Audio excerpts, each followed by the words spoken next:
Noticias en 24 horas central. Una llamada telefónica interceptada por la PDI en el marco del caso Luminarias, que investiga delitos de soborno y fraude al fisco en los contratos en diversos municipios. Fue revelada este domingo en el cuerpo de reportajes del diario La Tercera. Los protagonistas del diálogo telefónico aluden directamente al alcalde de Recoleta, Daniel Jadwe, y a la donación de 50 millones de pesos que la empresa investigada donó a la Corporación Cultural de la comuna. El alcalde Jadwe enfrentó los cuestionamientos y aseguró que no existen irregularidades.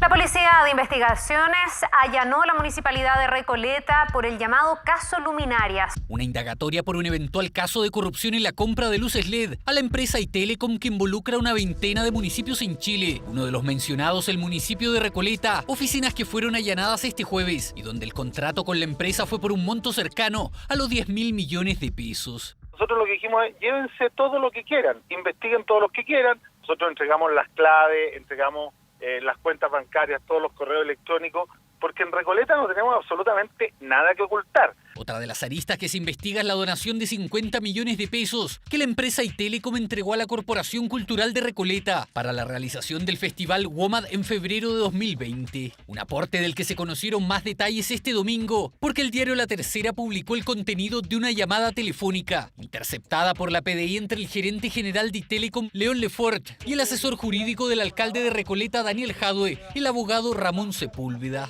Aló, te dije que me llamaras porque es un poco más rápido que juntarnos. Después es más enredado y no creo que nuestros teléfonos estén intervenidos todavía. No creo que nuestros teléfonos estén intervenidos todavía, así que no creo que haya problema. Hablé la cuestión de WOMAD con Daniel. Me dice, no sé si ustedes se entendieron mal o tienen información distinta. Él me dice que tú hiciste una donación sujeta a certificado de donaciones con tu empresa y que él te va a dar el certificado. Lo tiene listo, de hecho. La llamada telefónica que enreda al alcalde Jadwe en el caso Luminarias, así tituló el reportaje, que reprodujo varios diálogos donde se alude al edil. La preocupación tuya es que la empresa que se ganó la licitación haya aportado la plata. Estoy haciendo una donación, te fijas, de a poco para que nos entendamos.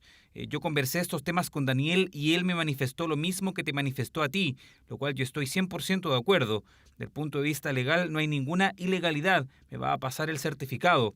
Desde el punto de vista de la licitación es ex post y no ex ante. En fin, nadie desde el punto de vista legal nos podría reprochar. Es desde el punto de vista mediático que lo pueden hacer. Puede salir más perjudicado él que yo.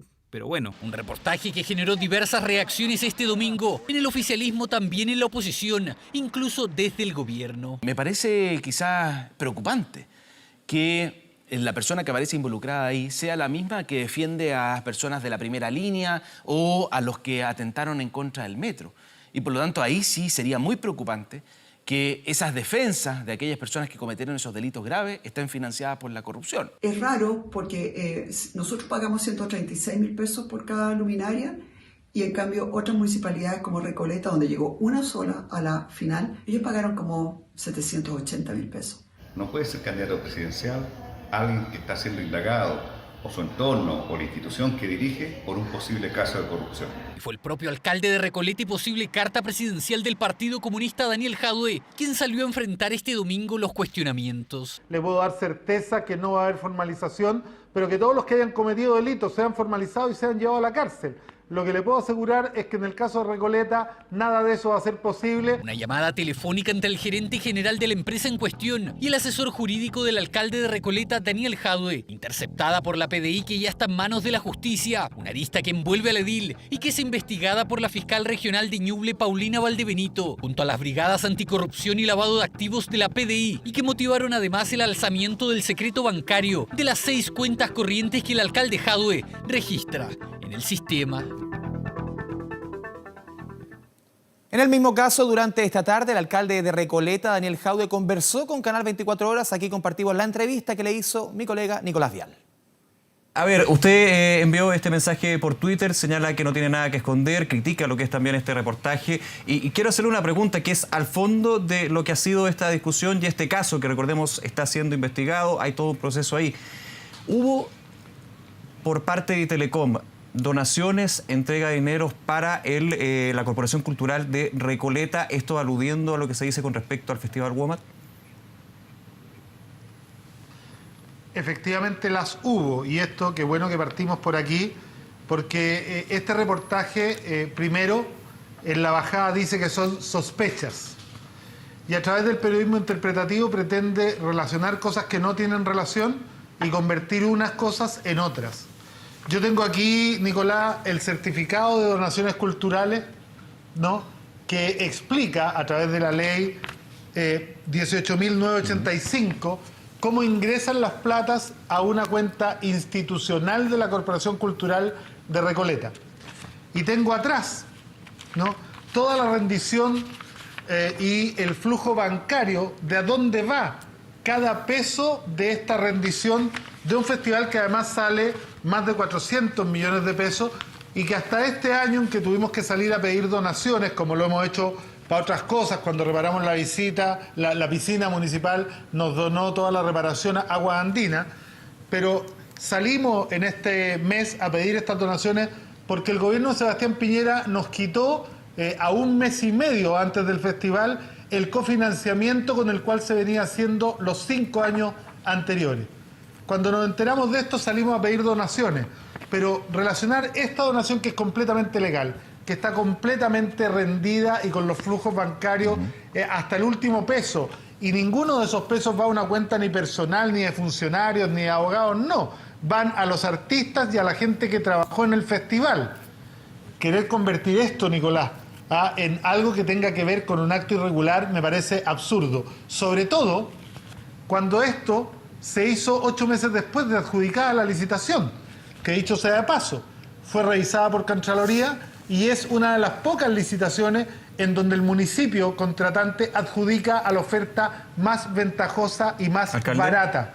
Sí. Recordemos que aquí hay 22 municipios que tienen contratos con esta empresa, y pretender que por las dos que están siendo ya investigadas en una etapa más avanzada todos tengamos el mismo problema me parece una conjetura que es inaceptable. Sí, es una investigación que se está desarrollando en los 22 municipios, como usted dice, de Itelecom, esta empresa, por la instalación y mantención de luminaria. Usted nos muestra el documento, lo que son la rendición y finalmente hacia dónde van esos dineros que donó, como usted me está confirmando, esta empresa. Le hago la pregunta siguiente. Se pueden, y ahí también desde la ignorancia que uno puede tener, cuando hay empresas que participan en licitaciones por parte de los municipios, son obtenidas estas licitaciones, ¿pueden haber donaciones de parte de estas empresas? Porque también desde la ciudadanía uno podría decir, claro, usted dice que 8 meses después entrega esta donación, 8 meses después de haber ganado la licitación. Sin embargo, pueden haber conversaciones anteriores que finalmente terminen en un hecho de cohecho o de corrupción. ¿Es así? ¿Se puede generar esto? Y finalmente, ¿cuáles son las garantías de que no hay nada extraño? A ver, pero Nicolás, primero, esta es una donación por ley de donaciones culturales. O sea, cohecho sería que le llegara plata al bolsillo de alguien para adjudicarse algo. O irregularidad en ese sentido. Finalmente un compromiso de la entrega de un dinero para poder tener una posición ventajosa en una licitación. Es que no es irregular. Primero, para separar las dos cosas. Vamos. La ley de donaciones culturales no tiene ninguna inhabilidad para que las empresas que operan en un territorio donen a la municipalidad del territorio. Aquí nosotros hemos recibido donaciones de Agua Andina, de Enel y de todas las empresas, de muchas empresas que operan en el territorio. Lo segundo, cuando uno adjudica una licitación, uno le adjudica por ley, tiene que privilegiar a la más barata. La empresa Itelecom, en el caso de Recoleta, no en el caso de otras comunas que teniendo 7, 10, 13 ofertas más baratas, le adjudicaron a Itelecom. Nosotros no podíamos adjudicarle a nadie más porque esta era la oferta de menor costo. Y, para explicar algo que además dijo mi colega de Providencia, que le llama la atención, que nosotros hayamos pagado 730 y tantos mil pesos por algo que ella pagó casi 140. Sí, una diferencia de 300 ella no luminarias. Compró la mantención por 10 años. Esa es la diferencia, sí, claro, para aclarar, porque como usted dice, la alcaldesa de Providencia, de hecho en un tuit, tiene una gráfica, hace la comparación de Providencia con Recoleta y hay una diferencia de más de 700 pesos por luminaria, 10.000 millones finalmente para Recoleta, es 1.000 millones para Providencia. ¿Cómo también se explica esto? O sea, así de claro, ella compró el reemplazo de las luminarias. Nosotros licitamos el reemplazo y la mantención del parque durante 10 años. Es decir, si una luminaria se quiebra, la tienen que volver a reponer a costo propio. Si una luminaria se quiebra 4 veces, la tienen que volver a reponer a costo propio. Entonces, si la alcaldesa Matei no entiende la diferencia entre una compra y una compra con mantención a 10 años, yo no sé si es mala intención o es ignorancia supina. ¿Usted cree que hay un tema político, obviamente apuntando a este mensaje, esta información que entrega la alcaldesa de Providencia y desde el punto de vista político, por razones obvias, lo que puede ser eventuales candidaturas presidenciales que usted y ella tengan? Mira, me gustó mucho más la respuesta que dio el alcalde Lavín, que también tiene contrato con Itelecom, y que dijo que si bien las sospechas eran graves, no había que prejuzgar y había que entender que un contrato de compra es distinto a un contrato de compra con manutención. Su compañera de Providencia, militante del mismo partido, parece que no tiene esa información o no la quiere tener. Ahora, déjeme decirle que si hay algún contenido político, yo le pregunto lo siguiente. Esto es una investigación secreta. Los diarios de extrema derecha y los medios de extrema derecha que se hicieron eco de este reportaje tendrán que explicarle al país cómo obtienen filtraciones de una carpeta que tiene secreto de sumario por 6 meses más. Entonces, si usted me pregunta a 3 días, a 4 días de una investigación que un diario de Cristian Bofill, ex ante, titule antes de que la PDI llegue a hacer las incautaciones, él ya tenga la información y lo anticipe. Si usted me pregunta si a mí me parece raro, bueno, a Cristian Bofill yo lo denuncié hace años cuando mentía en las encuestas de La Tercera. Mire la relación, ¿no? Entonces, yo tengo un compañero de partido que se llama Bombo Fica, y él sin duda diría al menos sospechoso. A ver, y esto también nos remonta y ha sido toda una discusión en redes sociales y también por este tema en particular que lo alude, alcalde, a la situación de otros casos donde ha habido financiamiento, se confirmó o no, irregular de la política, la situación de Penta, la situación de SQM. Ahí también hubo miradas bastante contrapuestas. En ese minuto el oficialismo, Chile Vamos, tenía una crítica bastante similar a la de usted. No se escuchaba eso desde el punto de vista de la hoy actual oposición. Vuelvo al tema político para luego volver al punto que estamos conversando.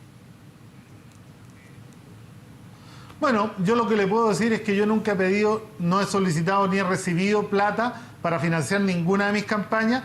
Los comunistas y las comunistas, y usted sabe que no tenemos ninguna de nuestras candidaturas investigadas por financiamiento ilegal, financiamos nuestras campañas fundamentalmente a través de las platas del Partido Comunista. Es quien financia nuestras campañas. Lo que le puedo dar garantía, y por eso he abierto desde el día que llegó la PDI a la Municipalidad de Recoleta, todas mis cuentas personales, todas mis cuentas de correo, no como este gobierno que se demoró 3 meses en entregar los correos. Nosotros entregamos todo el primer día sin ninguna duda porque no tenemos nada que ocultar. Alcalde Jadwe, ¿cuál es su relación con Ramón Sepúlveda, el abogado aludido en esta transcripción de estos audios que habrían sido intervenidos por la Policía de Investigaciones, que tiene un contacto y lo menciona usted directamente? Él es el abogado que lleva la causa contra el presidente Piñera y el exministro Mañalich por las muertes COVID. Ya, ¿y por qué lo menciona con respecto al menos la llevaba hasta el día de hoy, ¿sí? Porque hoy día ha dejado esa función y la va a mantener la causa la otra abogada patrocinante que está en la causa. ¿A raíz de este reportaje, de estos hechos? O sea, claramente, él hasta que no esclarezca todas las grabaciones que tiene que esclarecer y que efectivamente no me comprometen ni me incorporan. Él puede decir lo que él quiera decir, yo no me meto ni le pregunto a ninguno de los abogados que me representan, que son varios, ¿no? Con quién trabajan, qué boletas dan y en qué ocupan la plata. Yo lo que le puedo decir es que yo no he solicitado ni he recibido ni un solo peso de ninguna boleta que haya hecho nadie. Ahora, ¿cómo explica entonces, alcalde, y dentro de este punto, aclarando lo que es la relación que mantiene con el abogado, cuando en esta transcripción dice, hablé la cuestión de WOMAD con Daniel, me dice, no sé si ustedes entendieron mal o tienen información distinta, él me dice que tú hiciste una donación sujeta a certificado de donaciones, bastante más extenso. Así es. No, es que ahí hay un tema que sí, yo lo reconozco. Cuando a nosotros el gobierno nos deja sin financiamiento y yo habiendo tomado conocimiento tardío de que Ramón Sepúlveda también representaba al gerente de Telecom en causas personales, ¿no? Y mucho antes, incluso de que se convirtiera en mi abogado, yo le digo, oye, nos dejaron sin financiamiento del gobierno. Le podéis preguntar al gerente de Telecom, que tú lo conoces, yo no lo conocía, si está disponible para hacer una donación cultural a la comuna por ley de donaciones culturales, y él hace el nexo. Es todo lo que hay en términos de la relación a través de Ramón con Itelecom. Alcalde, en este punto hubo, recordemos también, una incautación por parte de documentos de la Policía de Investigaciones el fin de semana, hubo un comunicado por parte del municipio señalando también lo que usted ha dicho, que no hay nada que esconder. ¿Qué espera usted de este proceso y también con la información que se va conociendo, más allá de si se puede acudir a acusar, digamos, una persecución política o no, esa información que está siendo investigada y podría llegar a eventuales formalizaciones, ya sea de municipio, de otras personas o usted mismo? Yo creo que efectivamente la investigación tiene que avanzar. Yo hoy día le he entregado poder de representación al ex fiscal nacional Sabas Chaguán para que me represente en la causa. Le puedo dar certeza que no va a haber formalización, pero que todos los que hayan cometido delitos sean formalizados y sean llevados a la cárcel. Lo que le puedo asegurar es que en el caso de Recoleta nada de eso va a ser posible y se van a tener que entristecer mucho aquellos que hoy día hacían cantos de sirenas para que yo dejara de inscribir mi candidatura a la reelección en Recoleta o renunciara a una posible candidatura presidencial en lo que queda del año. Van a tener que quedarse con las ganas. Esto ya lo hemos visto en otras oportunidades, pero yo estoy muy tranquilo y por lo tanto le puedo dar la buena noticia a todos quienes nos siguen. Seguimos adelante. Ahora, ¿afecta esta situación a lo que son sus candidaturas? Usted ha dicho se va a ir por la reelección de Recoleta y luego la eventualidad de una candidatura presidencial. Estaba revisando durante el día algunas miradas por parte de otros partidos políticos. Carlos Maldonado ha sido el más directo y dijo que ante el dejo de duda en un proceso que podría ser largo, es mejor bajar las aspiraciones electorales por un posible cargo público. Yo creo que Carlos Maldonado quisiera eso, pero yo no lo considero así. Mire, le voy a recordar un caso bien emblemático. ¿Se acuerda cómo partió el caso Cabal? Al final todos los que terminaron formalizados y condenados eran todos de la UDI y ni la presidenta ni su hijo terminaron condenados y efectivamente intentaron destruir a la presidenta y a su familia. Entonces yo espero y prefiero esperar que la investigación avance hasta que nos digan la verdad. Porque yo además espero que esta misma investigación llegue a las otras comunas de Santiago, a Puente Alto, a Las Condes, a todas las otras, porque son 22. Sí. Yo creo que es una buena decisión partir por Recoleta, puede ser una decisión que nos complique, pero la verdad es que no tenemos nada que ocultar y por lo tanto vamos a seguir adelante. No le vamos a dar el gusto a aquellos que hoy día saben que no nos pueden ganar en la urna y nos quieren ganar por secretaría. Cambiamos completamente de tema. 53 fueron las personas que se encontraban este sábado en el Parque Quebrada de Macul y que fueron detenidas por estar transitando en plena cuarentena, pero ni siquiera eso sirvió de advertencia para las 30 personas que se encontraban en las mismas condiciones tan solo unas horas más tarde. Desde que entramos a fase 2 no ha habido respeto por la cuarentena. No se debe entrar a la Quebrada de Macul el día del fin de semana. Pero no obstante, aún existen personas que han ingresado por pasos no habilitados. Definitivamente no entienden. Hace apenas 24 horas, 150 personas eran retiradas del Parque Natural Quebrada de Macul por estar circulando durante la cuarentena. Campings, baños en el río y picnics eran el panorama en plena fase 2 del plan Paso a Paso. Jornada de día sábado que terminó con 53 detenidos y que ahuyentó a otros tantos, pero hoy hicimos el recorrido por el parque y este era el escenario. Parece ser que nada les importó. Este domingo era una réplica de ayer y esta vez incluso hubo quienes se estaban paseando a caballo. El panorama está un poco como ha estado todos los fines de semana en cuarentena. Hay mucha gente que no está respetando la cuarentena, que se pasa por lugares no habilitados, que se ponen en riesgo ellos y que ponen también en riesgo al equipo de guardaparques que tiene que ir a socorrerlo en algún momento determinado. Hoy día el parque está cerrado y hay cuarentena, amigo, no tienes que estar acá. Ya.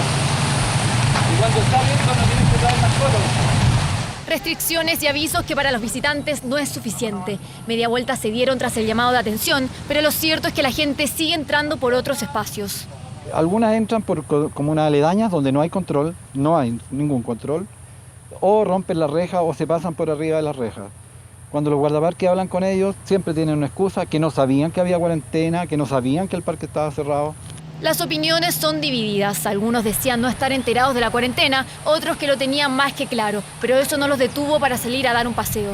No tenía idea de nada. Yo venía pedaleando de otra parte por la cordillera. Ya está bien, estamos en cuarentena, pero uno trabaja el lunes a sábado, el único que tiene para hacer deporte el domingo, entonces que le guarde el color por eso. Están todos aglomerados, lleno de gente, todos muy amontonados, nadie respeta el metro de distancia social y no se puede hacer deporte al aire libre. Solo la presencia de carabineros los logra sacar, al menos durante algunas horas, y es que las fiscalizaciones en estas zonas son constantes, pero la obediencia poca.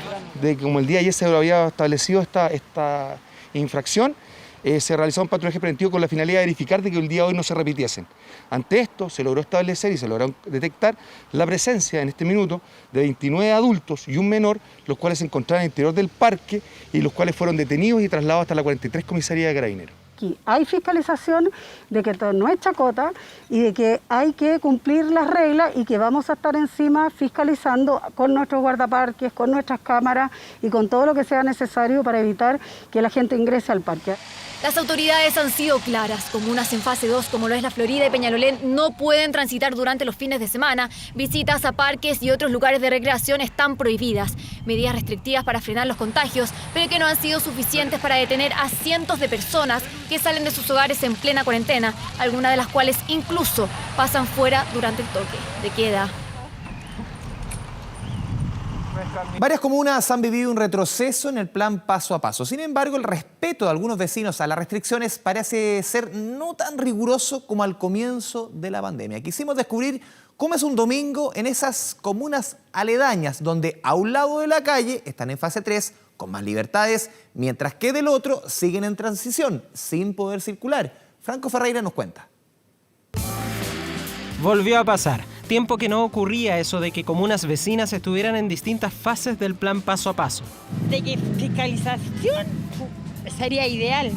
Aquí en calle El Guanaco, por ejemplo, tenemos a la derecha la comuna de Recoleta en fase 3, donde se puede salir en fin de semana. Y a la izquierda la comuna de Independencia en fase 2, donde no se puede circular en fin de semana.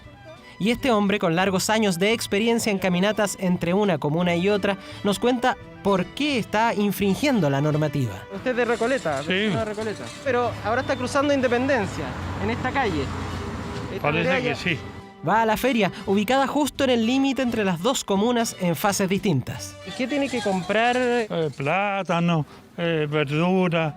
Allí pillamos a otra vecina de Recoleta argumentando en este caso el porqué de su caminar sin ningún tipo de permiso de comisaría virtual. Porque a lo mejor lo puedo necesitar para algo más urgente, pues. Es que aquí en realidad no fiscalizan. Ella dice tenerlo claro, ha asumido una postura en el por qué no pedir el permiso para acudir a la feria. O sea, uno se cuida, obvio.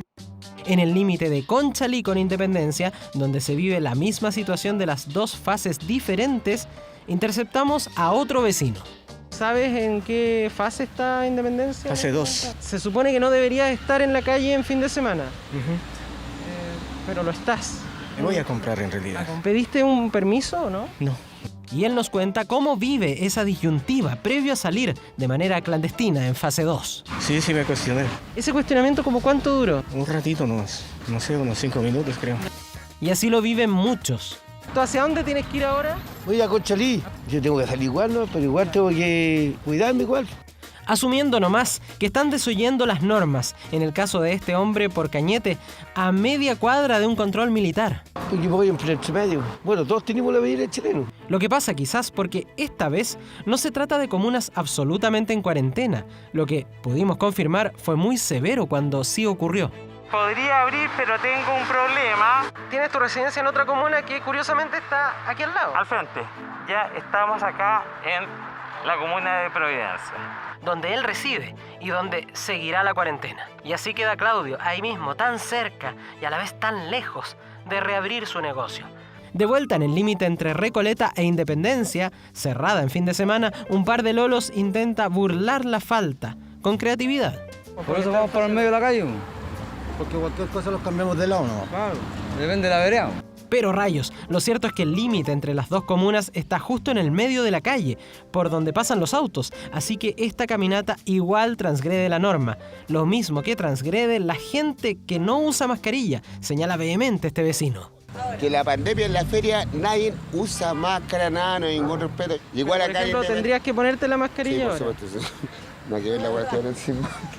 Y en Pío Nono, el famoso límite entre Providencia y Recoleta, donde otra vez Providencia está en fase 2, pero Recoleta en fase 3, nos topamos con una pareja de carabineros en bicicleta, justo a metros de una familia que se divierte, pero en lugar prohibido, en la vereda de Providencia.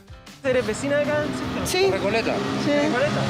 En esta vereda es Providencia donde no se puede circular en fin de semana. No sabemos. Ah, Providencia no. Recoleta sí. ¿Dónde hay que colocarlo allá? Ah, claro. Que no tenía idea que esto pertenecía de aquí para acá a Providencia y de allá a Recoleta. Y Carabineros está cerca. Corrámosla, al tiro nos vamos nosotros. Y atraviesan no más de 7-8 pasos, justo a tiempo para zafar del control policial y estar absolutamente en regla. Es lo que se vive en el fin de semana de una región variopinta en las fases que atraviesan sus comunas. Los contagios de coronavirus siguen al alza, no bajan de los 4.000 casos diarios y los cupos ya escasean en las unidades de cuidados intensivos de clínicas privadas y en los hospitales públicos. Ya están sumando camas adicionales. La situación es tan grave que a partir de este lunes se volverán a suspender las cirugías electivas. Si se propaga la cepa británica, podríamos enfrentar un escenario mucho más complejo que en el invierno. La periodista Verónica Moscoso nos cuenta mucho más.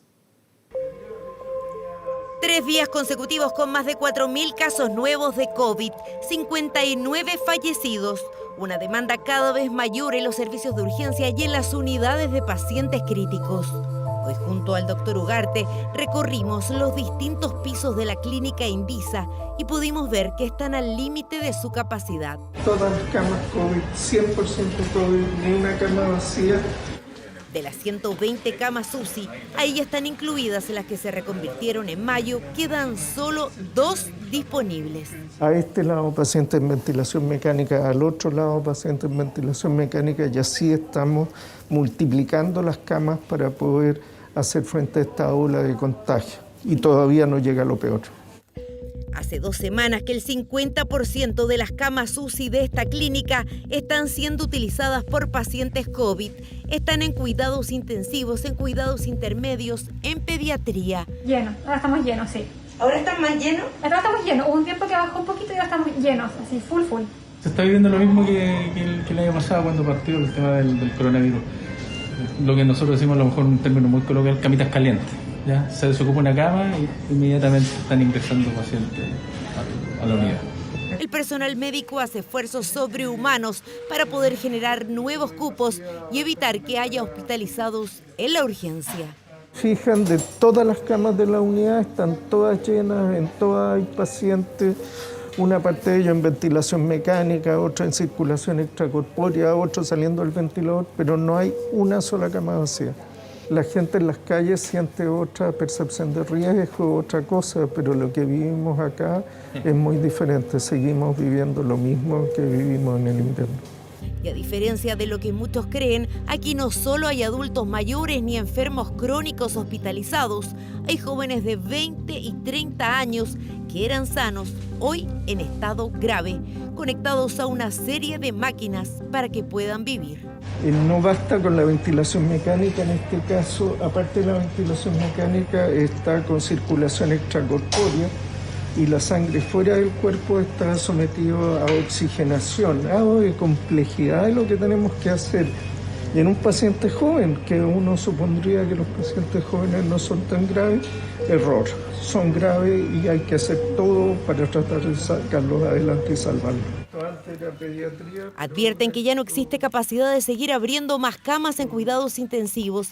En esta clínica se llegó al máximo, no solo en infraestructura, sino también en personal de salud capacitado. Funcionarios que ya no saben de dónde sacar fuerzas, que llevan 10 meses sin descanso tratando de salvar el máximo de vidas. No sabemos cuándo va a llegar el momento en que no vamos a poder recibir más y estemos completamente bloqueados.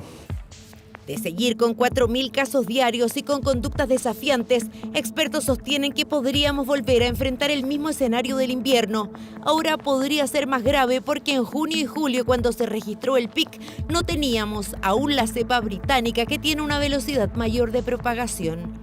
La curva de incidencia está claro que va así hacia arriba, digamos, y no podemos dejar de pensar que ella partió. Podemos pensar que no llegue a la altura que llegó la anterior, ojalá, pero que partió, digamos. En la posta central de los 110 ventiladores, 60 están ocupados. En el Hospital El Carmen de Maipú también hay una ocupación cercana al 50%. En Concepción, en el Hospital Guillermo Grant Benavente, trabajan al límite. Quedan entre 5 y 6 cupos en UCI. Para evitar el colapso, periódicamente están reconvirtiendo camas y derivando pacientes a otros centros de salud. Pero sin duda que si la población no toma los resguardos necesarios, las camas UCI son un número finito, y por el esfuerzo que podemos hacer, finalmente las camas se terminan ocupando igual. El MinSal activó un plan de preparación en todas las unidades de pacientes críticos del país para que todo esté dispuesto para los primeros días de febrero. Anunciaron que nuevamente volverán a suspender las cirugías selectivas. También hemos conversado con las autoridades la posibilidad de suspender algún tipo de cirugía electiva, de modo tal de aumentar la capacidad disponible para los pacientes COVID. Una pandemia que no da tregua y que vuelve a estresar y a poner a prueba el sistema hospitalario chileno. La diferencia ahora es que la mayor parte de la población ya no está encerrada en su casa, sino en las calles, donde además ocurren accidentes con personas heridas que también deben ser atendidas en un hospital. De todos nosotros depende ahora controlar esta pandemia. En materia económica, lo poco que llevamos de 2021 han sido días de balance del año más negativo para la economía mundial y también chilena en prácticamente, diríamos, 100 años para toda la economía de todo el orden. Pero hay algunos negocios que han visto o que vieron números azules durante el año pasado. Son pocos y unos muy llamativos. Y aquí les quiero contar la venta de autos usados, que al revés de la venta de autos nuevos, subieron. La de nuevos se desplomaron prácticamente un 30%. Miren, el año pasado se vendieron autos usados 1.010.984 durante todo el año. Esto es un 3,6% más respecto al año 2019. Y esta es la cifra que llama la atención. Es la cifra más alta en 5 años. Yo le decía, a ver, más de 1 millón de autos usados. Se vendieron, por ejemplo, en autos nuevos, 258.000 autos nuevos. Es decir, se venden 4 usados por cada nuevo. Y la venta de autos nuevos cayó un 30%. 3,6% subió la de autos usados. Vamos con la siguiente gráfica, seguimos viendo los números porque, por lo menos hasta el mes de julio, la venta de autos usados venía replicando los mismos números de los autos nuevos. Venía cayendo un 33% hasta julio. Pero diversas razones, sobre todo el retiro del 10%, llevó a que, por ejemplo, en el último trimestre la venta subiera un 73%. Y eso también viene acompañado en los mismos meses, entre octubre y diciembre, de un alza de un 20% en el precio de los autos usados. Otro fenómeno que se dio muy particular en este mismo segmento, en este mismo negocio durante el año pasado, y lo pasamos a revisar en la última gráfica, es que por primera vez cambió el color preferido por los chilenos para comprar un auto usado. Por primera vez pasa a primer lugar el color gris, 25,9%. En segundo lugar, 25,6% de preferencia al color blanco. Primera vez que cambiamos el color preferido. Pero nos quedamos con los números que yo les decía al comienzo. ¿Cómo se da este fenómeno? ¿Cómo se explica este fenómeno de que la venta de autos usados suba un 3,6% y los autos nuevos caiga un 30% en el mismo año? Jaime Quesada con la nota. Que están escasos. Hemos consultado en todas las automotoras y no llegan hasta marzo. Hay problemas con stock, con los embarques que se demoran mucho en llegar. No hay. Lo que estoy viendo no hay mucho la diferencia entre uno nuevo y el usado. Pocas veces en Chile las automotoras tuvieron tan pocos autos en exhibición. Conseguir un vehículo se convirtió en una tarea difícil por estos días. Casi no hay autos nuevos y por eso tampoco hay muchos usados. Como hay un quiebre de stock en los vehículos nuevos, menos gente deja su auto en parte de pago, ¿verdad? Por lo tanto, en el mercado de los vehículos usados hubo menos oferta de vehículos usados. Durante 2020 se vendieron casi 260.000 autos nuevos, una caída del 30%, pero se comercializaron más de 1 millón de usados, un crecimiento del 3,6%.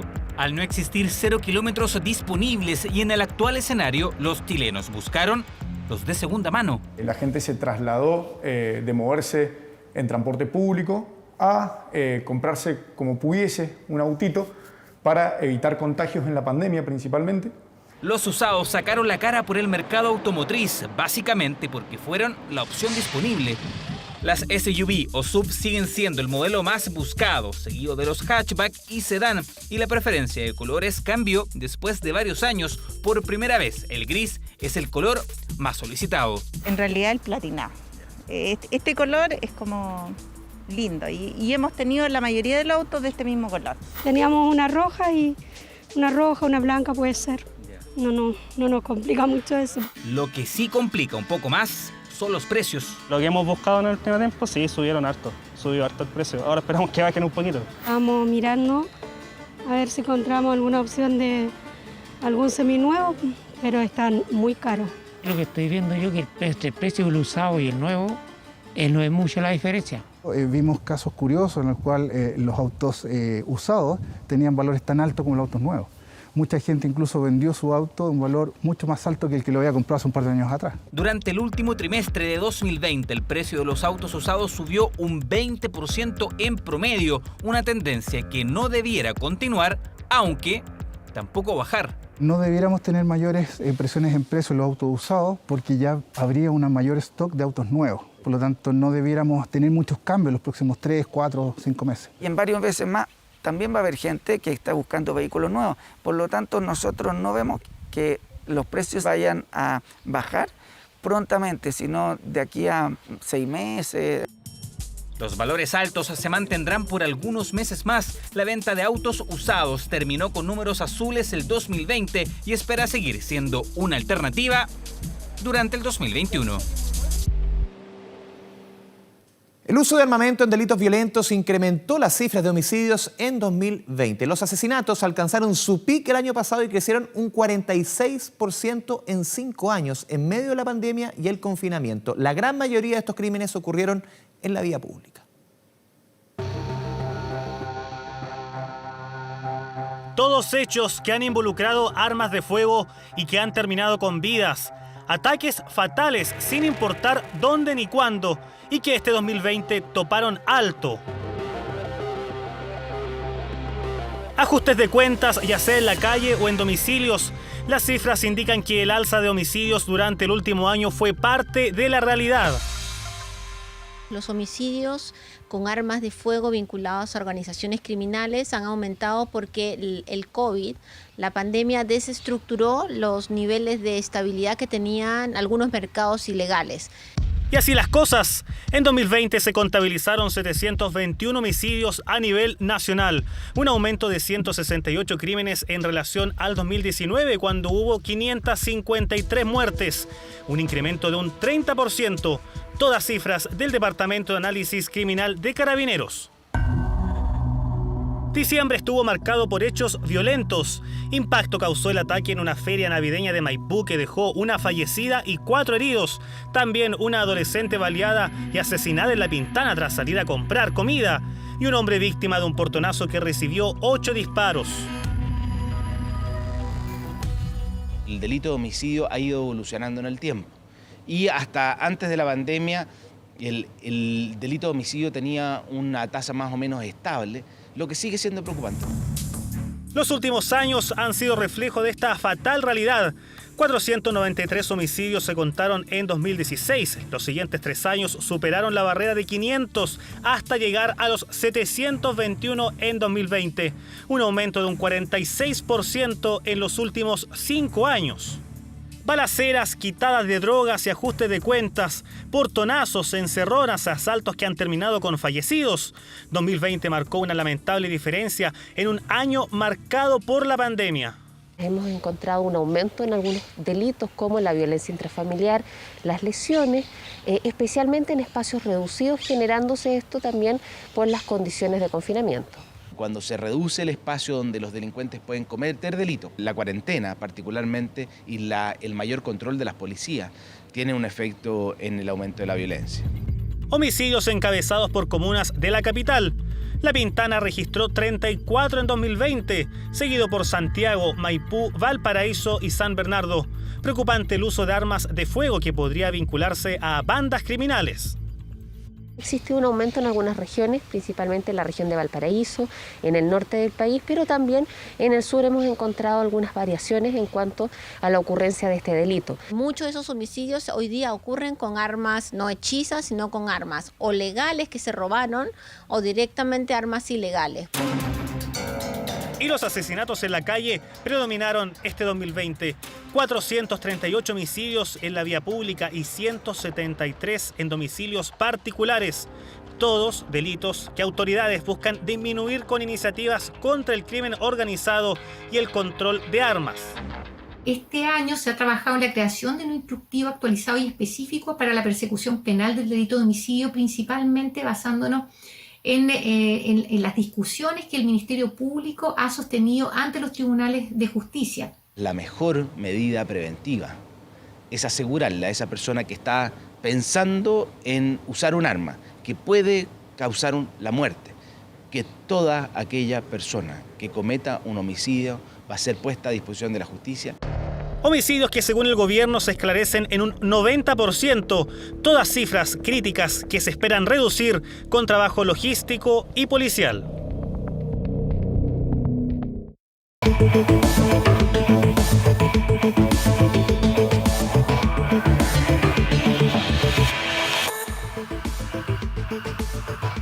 Dinero, influencias, torturas, muerte. Hace 35 años una bella joven de familia acomodada y llena de vida apareció brutalmente asesinada en un cerro de Lo Barnechea. Un proceso judicial lleno de vicios y un presunto asesino muerto. El caso de Alice Meyer es uno de los más impactantes de la historia policial chilena. Y hoy lo recordamos en Archivos 24. Hace 20 años, una bella joven de la clase alta santiaguina es encontrada muerta en los cerros de Lo Barnechea. El no tener justicia, el saber que el asesino quedó impune, yo creo que es algo que marcó de manera dramática a esta familia. Bueno, es una mezcla de un matrimonio perverso entre el poder político y el poder del dinero. Son 35 años luchando para ver que mi hermano sí tenga justicia. En estos cerros, en 1985, fue asesinada Alice Meyer. Al menos 3 testigos la vieron en compañía del empresario Mario Santander. 2 de ellos observaban desde cerca a la pareja. Y a una distancia de unos 30 metros, vio cómo el sujeto tomó a la joven del cuello y la empezó a golpear. Junto a la periodista que investigó el caso de Alice Meyer en profundidad, al abogado que ha luchado por saber la verdad y a la hermana de un presunto asesino que no lo fue, pero que terminó colgado, recorreremos uno de los crímenes más complejos, enigmáticos y escalofriantes de la década de los 80. Una bella joven de la clase alta santiaguina es encontrada muerta en los cerros de Lo Barnechea. 9 días después, un suicidio parece aclarar el caso. Pero un juez no se convence. 4 meses más tarde es detenido y encarcelado un exitoso empresario. Lo acusan de homicidio. Alice Meyer era la menor de 3 hermanos de una familia acomodada, bella, deportista, llena de amigas, una joven que a sus 25 años parecía tenerlo todo, pero que el 15 de diciembre de 1985 fue encontrada sin vida, brutalmente asesinada en los cerros de Lo Barnechea. Yo creo que Alice no habría ido nunca a un lugar apartado sola. Por eso esa noche cuando no llegó, ya me pareció raro. Dije, qué extraño que no haya llamado. El cuerpo de su hija había sido encontrado sin vida al interior de un canal en el parque El Sol de la Dehesa. Tenía todas sus pertenencias, salvo su reloj, marca Swatch. La bella Alice era enterrada dejando no solo un dolor irreparable entre sus padres y hermanos, también llevándose con ella el terrible secreto de su muerte. ¿Quién y por qué la habían asesinado? No había robo, tampoco motivo aparente. Lo único que se sabía era que Alice no iba sola en su moto cuando llegó al cerro. Sentí el ruido de la moto y giré. Y vi bajar a este joven al kiosco y después lo vi subir a la moto. Era un joven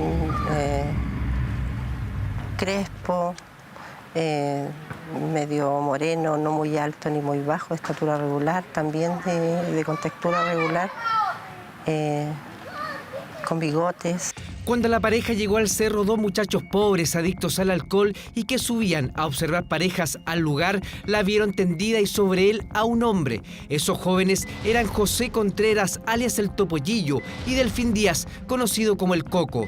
Se escondieron detrás de unos matorrales y a una distancia de unos 30 metros vio cómo el sujeto tomó a la joven del cuello y la empezó a golpear. Bueno, él la golpeaba con la mano, la golpeaba en la cara. Pensé que se trataba de algo familiar, un matrimonio, estaría peleando porque no quería nada con ella. Pero después, cuando la niña quedó inconsciente, nos dimos cuenta que no se trataba así. Y seguimos observando y ella bruscamente le bajó los pantalones. Delfín Díaz había reconocido al hombre, lo conocía e increíblemente el joven, 9 días más tarde, apareció muerto y colgado en el Cerro 18 de Lo Barnechea. ¿Por qué se decidió usted a contar lo que había visto? Bueno, porque encontraron a mi amigo ahorcado y lo estaban culpando a él. Era Delfín Díaz Méndez, un joven de 19 años, conocido entre los lugareños, delgado, pobre, con fama de pelazón y adicto al neopren. Nosotros supimos por el diario, ¿cierto?, al siguiente día y los indicaron como el culpable de la muerte de Alice Meyer. Que él estaba colgado con un chaleco. ¿Saben que nadie se cuelga con un chaleco? Aparte estaba golpeado. Yo fui una de las que lo vi colgado y sé que no se colgó. Hubo montajes desde el día siguiente de haber encontrado el cuerpo colgando de Delfín Díaz en un eucalipto en el Cerro 18 de la Dehesa. Hubo un montaje montado por la PDI, liderada por un general de la República, el general Fernando Paredes, y después hubo un montaje procesal. El autor del homicidio y robo de Alice Meyer es Delfín Antonio Díaz Méndez, de 21 años, domiciliado en Nido de Águilas 13885. La policía de investigaciones en 9 días tenía un culpable y estaba muerto, pero el juez del caso, Fernando Soto Arenas, no creyó esta versión y su investigación concluyó que el hombre que acompañaba a Liz y supuestamente la asesinó era Mario Santander Infante, un prestigioso empresario e hijo de una de las familias más ricas del país. Tanto el magistrado como el OS7 consideraron que la descripción de los testigos fue determinante para convertirlo en el sospechoso más probable del crimen de la joven Meyer. El 16 de abril de 1986, el juez Soto Arenas detuvo personalmente a Santander para luego someterlo a proceso como autor del homicidio. Cuando Alice pasa a buscar a Mario Santander para ir al Cerro 18, Santander reaccionó de una manera brutal y la mató. No voy a entrar en los detalles porque es bastante duro, especialmente personas que todavía están vivas que lo pueden escuchar este programa.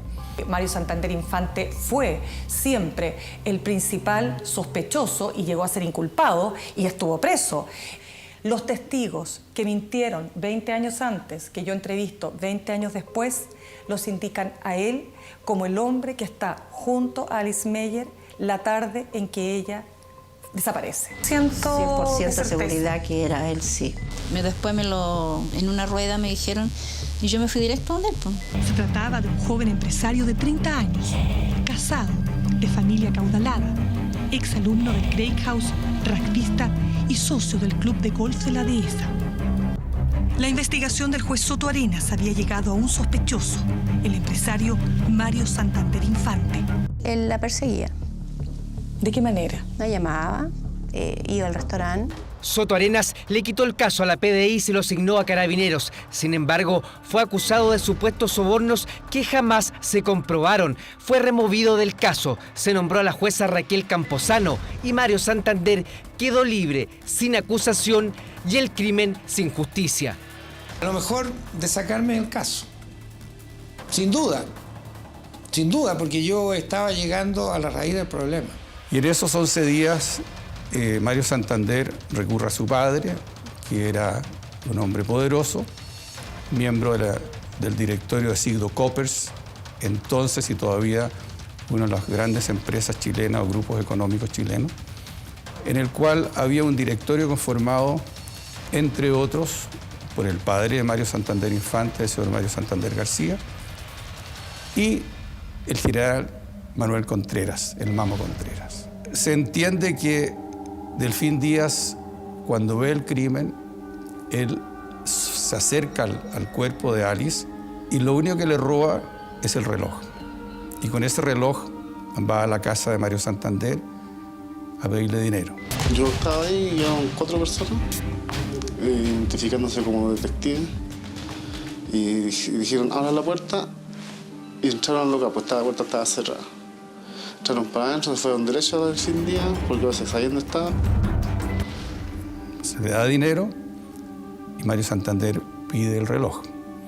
Y ese reloj se lo entrega a su padre y a su vez su padre se contacta con el general Contreras, quien le dice, tranquilo, esto lo solucionamos nosotros. Según consta en distintas declaraciones, 4 sujetos que se identificaron como detectives llegaron aquel 25 de diciembre de 1985 al local El Pollo Chico de Lo Barnechea. Se llevaron a Delfín Díaz y en la madrugada lo encontraron colgado de un eucalipto. Quienes van ubican a Delfín Díaz, que estaba en un bar con sus amigos celebrando el haber conseguido dinero de Santander, estaba borracho. Lo sacan, lo torturan, lo estrangulan con una cuerda y lo cuelgan de un árbol. El chivo expiatorio perfecto en un marco de contexto de dictadura para hacerle creer a la opinión pública que ya tenían al verdadero asesino. El director de la Policía de Investigaciones, sin que haya una investigación judicial, él da una conferencia donde dice, el caso Meyer está resuelto. El autor del homicidio y robo de Alice Meyer es Delfín Antonio Díaz Méndez. ¿Por qué? Porque ellos que habían montado la historia para generar finalmente la muerte y el asesinato de Delfín Díaz son los mismos que luego tratan de tapar la historia, ¿no es cierto? Y, en definitiva, dejar en la impunidad al principal responsable. Había que echarle la culpa a alguien. Y bueno, le tocó. La madre de Delfín Díaz y el padre de Alice Meyer se reunieron pasados los años. Ella estaba súper preocupada, ella siempre quiso hablar con él. Y él le dijo que bueno, que la podía recibir. Y hablaron.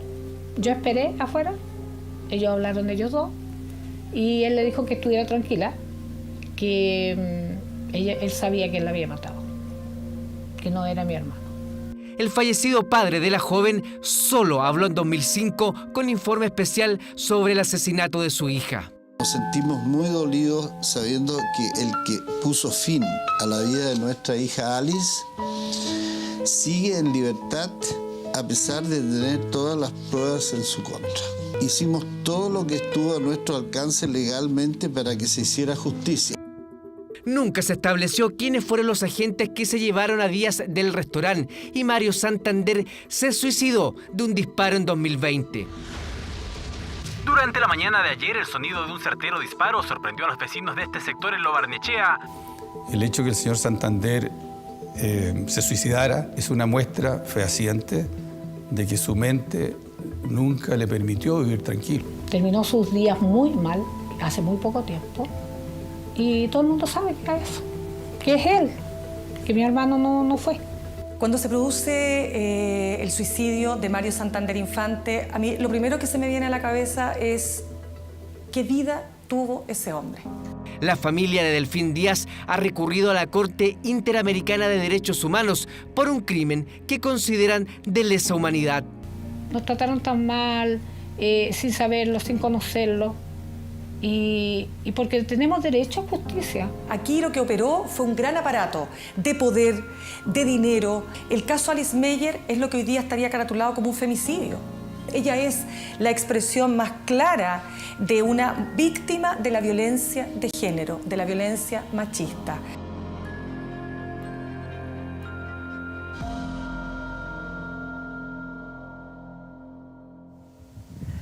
Antes de ser nombrado como ministro de la Corte Suprema, el juez Mario Carroza sobreseyó temporalmente la causa. Mario Santander nunca fue declarado culpable. El topollillo murió hace un par de años producto del alcohol y la familia de Delfín Díaz sigue luchando por justicia, la misma que reclama la familia de Alice Meyer, la cual nunca tuvo verdad y reparación. Uno de los grandes problemas de la crisis sanitaria es que muchas personas han visto interrumpidos sus tratamientos médicos. Los más afectados, los que requieren fármacos controlados y temen salir de sus casas. Eso muchas veces ya no es un problema porque cada vez hay más doctores utilizando la telemedicina y la receta médica electrónica. ¿Cómo funciona? Verónica Moscoso nos cuenta. Me siento un poco angustiado, el encierro. ¿Tu calidad de sueño cómo se ha mantenido? ¿Cómo has estado durmiendo? Más o menos nomás. Angustia, soledad, miedo a contagiarse, irritabilidad son algunos de los sentimientos que han experimentado los chilenos en el último año a raíz de la pandemia. Sintomatología que ha disparado las consultas psiquiátricas por trastornos de ansiedad. Entonces aparecen síntomas como insomnio, preocupación, sensación de angustia, inquietud, tensión muscular, dolores en diferentes partes del cuerpo, molestias gastrointestinales, a veces se asocia irritabilidad. Y en los casos más graves, depresión. Actualmente el 80% de esas atenciones se hacen a través de telemedicina. El gran problema que tenían hasta ahora era que el paciente tenía que salir igual de su casa para obtener sus medicamentos cuando se trataba de ansiolíticos o inductores de sueño. Evidentemente yo no puedo vivir sin medicamentos, tengo que usarlos sí o sí. No puedo, tengo que tener estos medicamentos y especialmente los que me están ayudando emocionalmente. Robinet es del grupo de alto riesgo, es enferma del corazón y tiene una afección pulmonar grave. Salir a la calle le puede costar la vida. Estuve con bastante susto porque hubo momentos en que no podía tenerlos. En base a eso, investigamos respecto a la legislación chilena y nos dimos cuenta que era posible generar una receta electrónica. La primera receta médica con firma digital en Chile, que además guarda el historial del paciente, es una plataforma aprobada por el ISP, que trabaja con 1.300 médicos y con 27 farmacias de grandes cadenas e independientes. El paciente además puede, desde esta plataforma de receta, descargar la receta y enviarla a través de un sistema computacional a una farmacia de delivery. Por lo tanto, incluso puede evitarse salir de su casa a comprar. O sea, eso es un sistema pensado en la persona. Usada por 15.000 personas, Robinet fue una de las primeras que experimentó con esta innovación. Sus medicamentos con receta retenida hoy le llegan hasta la misma puerta de su casa. Y ha sido tremendamente beneficioso. Me he sacado un problema encima, no tengo que estar saliendo a comprar remedio ni haciendo fila. Muchas veces en la farmacia hay que hacer fila y no en todas tienen la viabilidad de poder entrar por la tercera edad. La verdad que el área de psiquiatría es muy fuerte y potente, pero sin embargo tenemos nutricionistas, tenemos por otro lado médicos generales, así que es bien variado. Una receta que evita la falsificación y también los errores de prescripción cuando los farmacéuticos no entienden la letra de los doctores. Es un sistema mucho más seguro que la receta de papel. La receta de papel se puede falsificar fácilmente.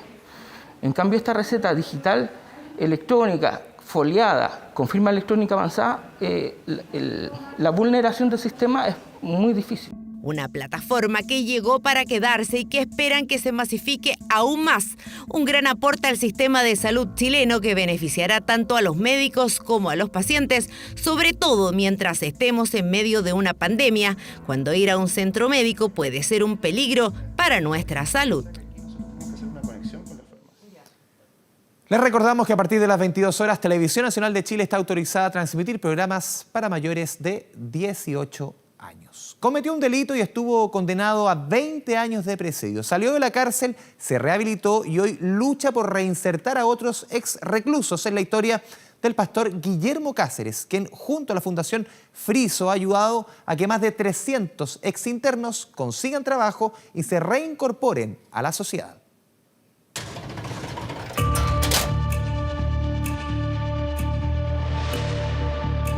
yo cuando tenía 17 años, por mi inexperiencia, cometí un error muy grave. Entonces, eso me llevó a la cárcel. Me condenaron a 20 años. Mi vida cambió radicalmente en un segundo. 51 años han pasado del error que marcó la vida de Guillermo, un homicidio que pagó con los años más preciados de su juventud, privado de libertad. Alcancé a estar 7 años. Pero todo esto se debió a algo divino porque fueron a verme de la iglesia evangélica. Una luz en medio de la oscuridad que dice lo sacó a flote y que hoy lo tiene a cargo de Friso, una fundación filantrópica que trabaja para la reinserción y rehabilitación social en el barrio San Vicente de la comuna de Santiago. Llevamos alrededor de 5 años. Tuvimos que... Bueno, acá no había nada. Yo, le digo honestamente, no tenía idea de lo que era una fundación. Pero fui enviado como encargado del tema penitenciario en las cárceles de mi iglesia.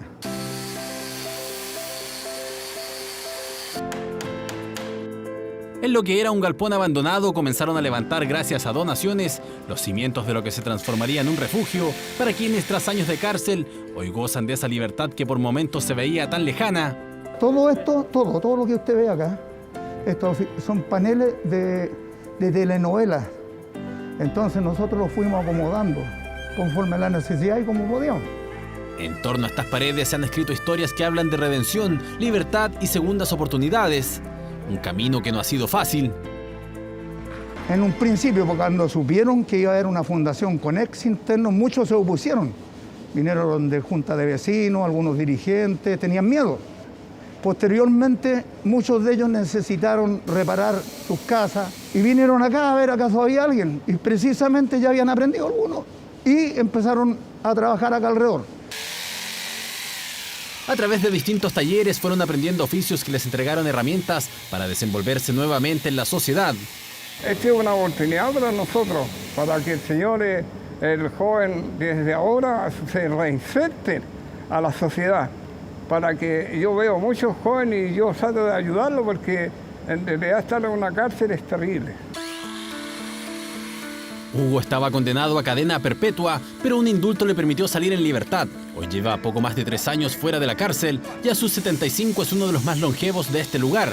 Como él, hoy todos los ex reclusos que habitan esta casa cuentan con un empleo. Yo creo que van en el apoyo igual, van en el apoyo de alguien que a lo mejor que le corrijan, de alguien que lo tengan disciplinado. Yo creo que en eso es la segunda oportunidad, como se dice, va todo en eso. A mí se me dio la segunda oportunidad y la aproveché al máximo. Alex tiene 35 años, de los cuales 11 los pasó tras las rejas. Lleva 1 año y medio sin pisar un recinto penitenciario. Él es quien está a cargo del taller de carpintería que funciona en la fundación, pero no quiso quedarse solo en eso. Y por eso hace 3 meses trabaja en el taller mecánico de Marco. Tuve una oportunidad que me faltó personal, quizás. Se dice, entre comillas, me faltó y un día lo llamé, que me hagas esto. Entonces de ahí yo vi la que se llama las ganas y el interés de querer trabajar. Y yo creo que todas las personas deberíamos tener una segunda oportunidad, ¿no? Una segunda oportunidad que ha llegado de la mano de la fundación, la iglesia y el barrio, que se ha atrevido a confiar en estos vecinos. Sí se cambia a las personas. Sí cambian, se puede. Uno tiene que poner de su parte también para doblarle la mano a aquella gente que no nos quería. Mucha desconfianza, pero ahora no, hasta ellos piden que le arreglemos su habitación, su casa. Cuenta Carlos desde una de las casas donde hoy trabaja. Este maestro de la construcción estuvo 12 años preso. Pasó por la penitenciaría, también por Colina 2. Tuvo momentos donde todo se veía negro, pero hoy ese negro se ha transformado en retazos que traen consigo señales de esperanza por un mejor futuro. Me siento bien, me siento contento, porque yo había perdido a mi familia, ya recuperé, gracias a Dios, a toda la familia. El pastor Guillermo comprende como nadie la realidad de cada persona que ha llegado hasta esta casa. Lo vivió en carne propia y por eso lucha por mantener en pie este lugar donde han pasado al menos unos 300 ex reclusos que solo necesitaban una mano amiga y un pequeño empujón. Es una gran oportunidad para todos los que... Para todos. Y también ha sido de bendición para todo el sector. Y a donde han estado ellos han dejado un buen testimonio. Entonces, esto ha trascendido mucho. Hay remedio para esto. Y necesitamos la ayuda de toda la ciudadanía porque este es trabajo de todos. El pastor está convencido de que la reinserción social es posible y el paso del tiempo le ha dado la razón. Una tarea que requiere de distintos actores sociales. Por eso esta semana la Subsecretaría de Bienes Nacionales entregó en comodato gratuito este terreno a la Fundación. Es muy importante concretar este tipo de concesiones de uso gratuito a instituciones que sean un aporte a la comunidad. Y esta fundación es un aporte concreto para poder rehabilitar y reinsertar a personas que en algún momento han estado en la delincuencia.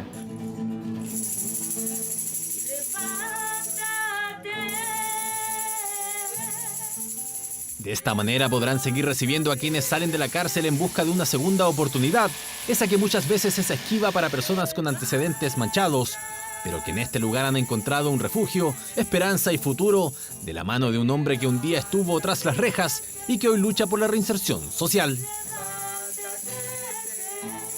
Han pasado ya 50 años que estoy en libertad. He disfrutado de tener una familia, de tener hijos profesionales, de tener 8 nietos, de viajar por el mundo. Esto es un sueño para mí, después de haber tenido una vida que yo pensaba que ya no tenía solución.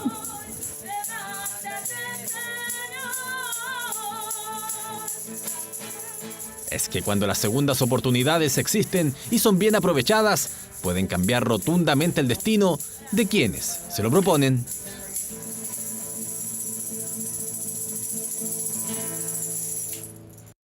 Con el auspicio de Sodimac Home Center, presentamos 24 Horas Deportes.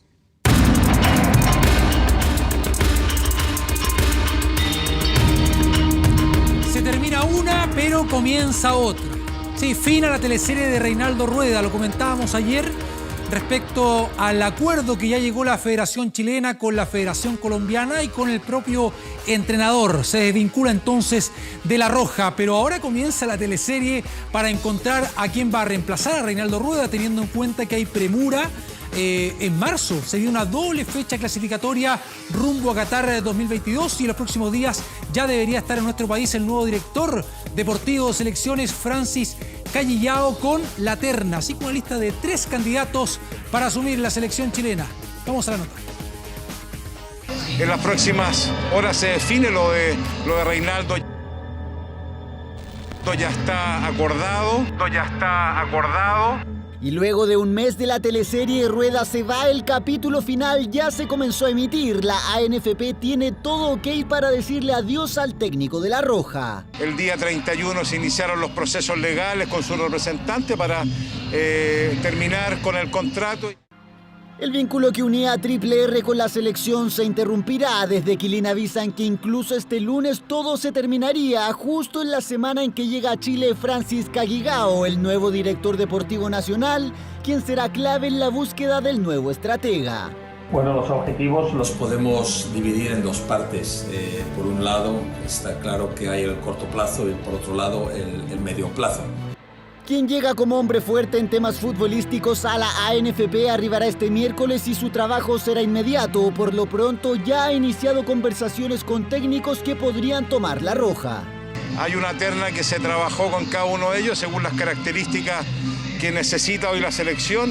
Que a mi entender estoy aquí para poner los cimientos. Cimientos que comenzarían con la reestructuración del fútbol joven, pero antes de ello concretar la llegada de un nuevo jefe para la selección mayor, porque el español de 52 años ahí tiene claro el objetivo. Hay una selección absoluta y obviamente hay un meta muy claro, que es clasificarse para el Mundial de Qatar. ver el Mundial desde la tribuna, ver el Mundial desde el televisor es muy berraco, es muy duro. Reinaldo Rueda en las próximas horas ya no tendrá vínculo con Chile. Su trabajo en Pinto Durán acabó. En sus últimos 365 días solo disputó 4 partidos, un triunfo, 2 derrotas y un empate. La era del colombiano llega a su fin con un 43% de rendimiento. Triple R dice adiós, deja una vacante y en la ANFP ya trabajan en el reemplazante.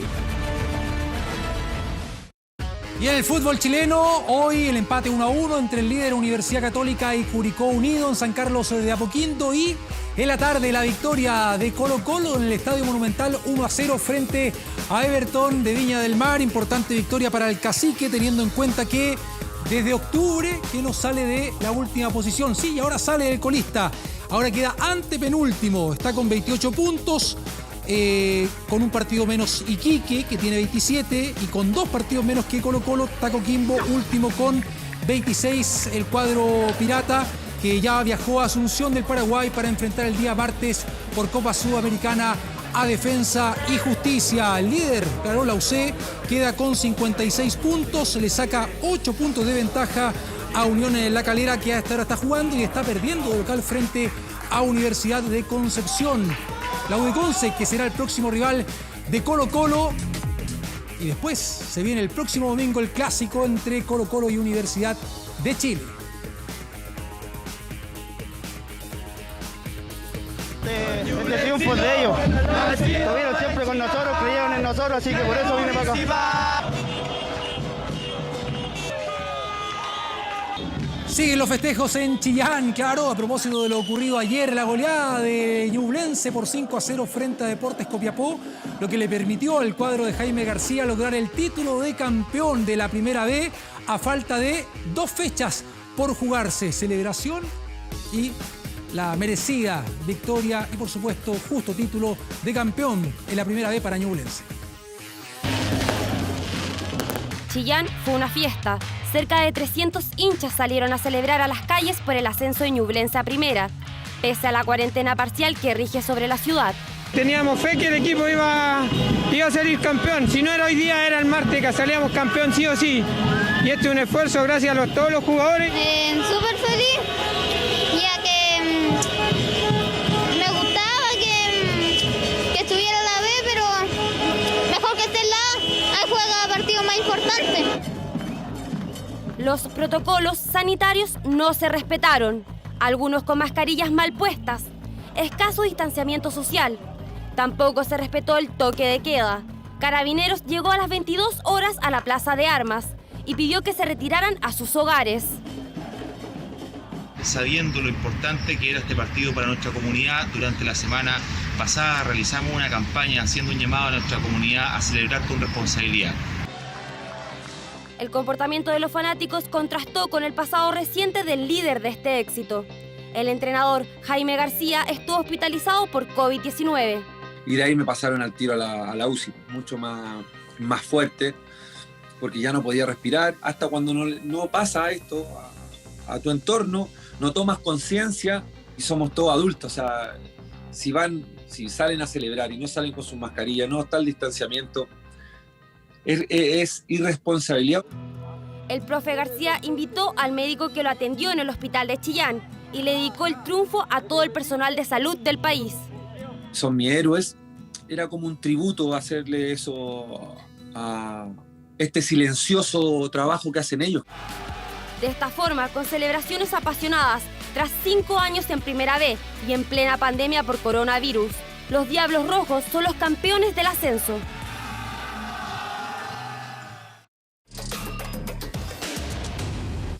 Vamos al fútbol internacional, comenzando con esta fea derrota del cuadro de Marcelo Bielsa al Leeds 3-0 frente al Crawley Town, equipo de la 4ª división, porque estamos hablando de la FA Cup, de este torneo donde Nicolás Sarolua logra el 1-0 a los 50 minutos de partido. 3 minutos después, Ashley Nadesan lograba el 2-0 y el minuto 70 a los 2. Ahí aparece Jordan Tunnicliffe para el 3-0. El Leeds queda entonces fuera de la FA Cup en esta tercera ronda con un equipo de la 4ª división del fútbol inglés. Nos vamos ahora a la Serie A, la primera división del fútbol italiano, con Arturo Vidal como titular. El empate del Inter 2-2 en su visita frente a la Roma. Era el 2-1, celebraba el Inter, que no quería que se le escapara el Milan, que es el puntero. Tiene en el segundo lugar a 3 unidades de el Milan, el puntero. Vamos a la pausa y ya volvemos con más información.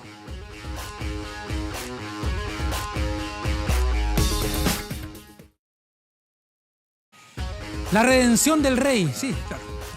Arturo Vidal, lo comentábamos anteriormente, fue titular en este empate 2-2 del Inter frente a la Roma, entre el segundo y el tercero respectivamente ahí en la Serie A. Fue reemplazado, pero recibió elogios esta vez de su técnico Antonio Conte. Recordemos que en la fecha anterior había recibido retos el volante chileno. Más detalles lo ves a continuación.